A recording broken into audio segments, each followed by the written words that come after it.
నేను ముందే అన్నా మా ప్రభాకర్ అన్న బాగా గట్టిగా మద్దతు ఇస్తున్నా కానీ అంటే ఈ ప్రభాకర్ అన్న మాట్లాడేటటువంటి మాటలు ఏమనిపిస్తున్నాయంటే 2 స్టిక్కర్లు అంటేస్తేనే అధికారుల మీద చర్యలు తీసుకుంటామన్నారు. చాలా సీరియస్ అండి అధ్యక్ష. ఇది 2 స్టిక్కర్లు అంటేస్తే ఎవరు ఆ 2 స్టిక్కర్లు అంటేసిన వాళ్ళ మీద అధికారుల మీద చర్యలు తీసుకుంటాం, వాళ్ళ పేర్లు కూడా చెప్తే మంచిదని చెప్పారు. కానీ 98 లక్షల జనాభా తగ్గించిన వాళ్ళు దాని గురించి చెప్తలేరు. 2 స్టిక్కర్లు వేస్తే మాత్రం వాళ్ళ మీద చర్యలు అంటారు. 98 లక్షల జనాభా తగ్గించారు. 98 లక్షల జనాభా తగ్గించారు. నేను ఏమంటానంటే అధ్యక్ష, అన్నా అన్నా అన్నా నేను మీ ప్రభుత్వాన్ని ఒక మాట అంటలేను అన్నా అన్నా. గౌరవ ఉత్తమ్ కుమార్ రెడ్డి. స్పీకర్ సార్, ప్రతిపక్ష సభ్యులు వారి ఎటువంటి సూచనలు ఇచ్చినా, ఏ విమర్శలు చేసినా సద్విమర్శలు కూడా మేము యాక్సెప్ట్ చేస్తాం. కానీ శాసనసభలో జరిగే ఇంత సీక్రెట్ డిబేట్ ద్వారా మీరు ప్రజల్లో అనుమానాలు, అపోహలు స్ప్రెడ్ చేసే విధంగా ఉండి మాత్రం అది తీవ్రంగా ఖండిస్తున్నాం. ఒకటి, మీ ద్వారా ఈ సభ సభ్యులందరికీ, ఈ రాష్ట్ర ప్రజలందరికీ కూడా చాలా స్పష్టంగా తెలియజేస్తున్నాము. 10 ఏళ్ల పాటు వాళ్ళున్నారు, ఢిల్లీలో మీరు 10 ఏళ్ల పాటు ఉన్నారు. మీరు ఎక్కడన్నా బీసీ కులగణన మొదలుపెట్టినండి? మీరు ఏ బీజేపీ రాష్ట్రం మొదలుపెట్టినా? మీరు నరేంద్ర మోదీ గారు మొదలుపెట్టినా?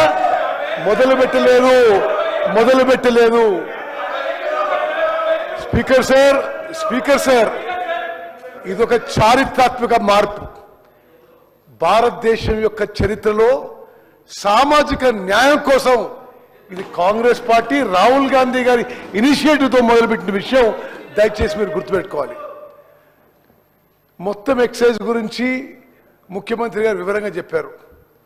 నేను నా సుదీర్ఘ కాలంలో శాసనసభలో, పార్లమెంట్లో అనుభవంతో ఇంత భారీ స్థాయి ఎక్సర్సైజ్ ఇంత మెటికులస్గా, ఇంత సిస్టమేటిక్గా జరగలేదని చెప్పి నేను మనం చేస్తున్నాను.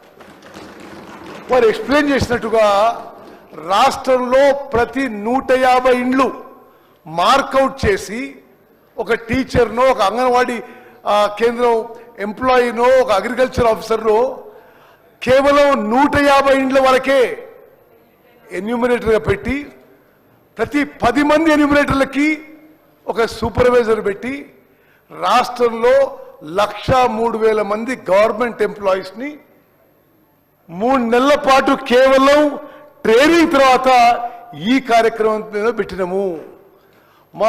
మా ప్రభుత్వం యొక్క చిత్తశుద్ధిని మీరు శంకించొద్దు. మేము బీసీల విషయంలో, ఎస్సీ ఎస్టీల విషయంలో దయచేసి మీరు గమనించాలి. Congress party stands for social justice. Rahul Gandhi గారు పార్లమెంట్లో బయట మాట్లాడినట్టుగా మేము సామాజిక న్యాయానికి కట్టుబడిన విషయం మనం చేస్తున్నాం. స్పీకర్ సార్, ఒకటి ఆ ప్రక్రియ విషయంలో మీకు ప్రతిపక్ష సభ్యులందరికీ కావాలంటే మరోసారి what is the exercise which went in to this whole exercise, this whole effort మేము సపరేట్గా కూడా ప్రజెంటేషన్ ఇస్తాం. మీరు మేము చేసిన ప్రక్రియలో ఏమైనా పొరపాట్లు చెబితే we are willing to correct ourselves. Speaker sir, సభ్యులందరికీ, రాష్ట్ర ప్రజలకు నేను తెలియజేస్తున్నా, తెలంగాణ రాష్ట్రంలో 1 ఇయర్లో జరిగిన ఎక్సైజ్ బహుశా భారతదేశంలో ఏ రాష్ట్రంలో జరగలేదు. ఇంత మెటికులస్గా, ఇంత సిస్టమేటిక్గా, ఇంత ఇంక్లూజివ్గా ఎక్కడ జరగలేదని చెప్పి నేను మనం చేస్తున్నాను. అదేవిధంగా శంకర్ గారు,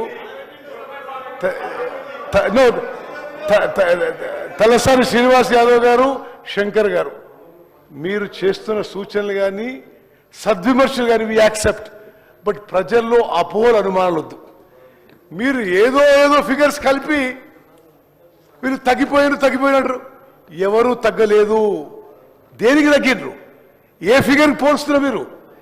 ఇదంతా చాలా సైంటిఫిక్గా, సిస్టమేటిక్గా, లాజికల్గా చేసిన ఎక్సర్సైజ్. నేను మళ్ళోసారి మీకు మనం చేస్తున్నా, ఎవరిదో పర్సంటేజ్ తగ్గిందని మీరు రకరకాలుగా మనం చేస్తారు.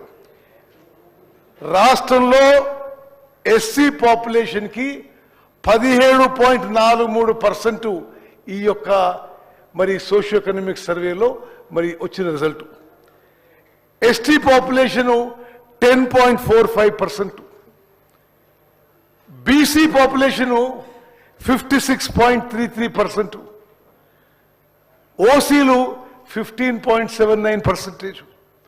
మరి అదేవిధంగా మేము చేసిన ఈ సోషియో ఎకనామిక్ సర్వే ప్రకారం మరి మైనారిటీ పాపులేషన్ సుమారు 13%. నేను మీకు ఏం మనవి చేస్తున్నానంటే స్పీకర్ సార్, ఒకటి ఈ ఎక్సర్సైజ్ అయితే అధికారులు మరి చాలా సిస్టమేటిక్గా ప్లానింగ్ డిపార్ట్మెంట్ ద్వారా రాష్ట్ర వ్యాప్తంగా చేయడం జరిగిందో, ఎస్, మా లెక్కల ప్రకారం రాష్ట్ర జనాభా 3,70,00,000.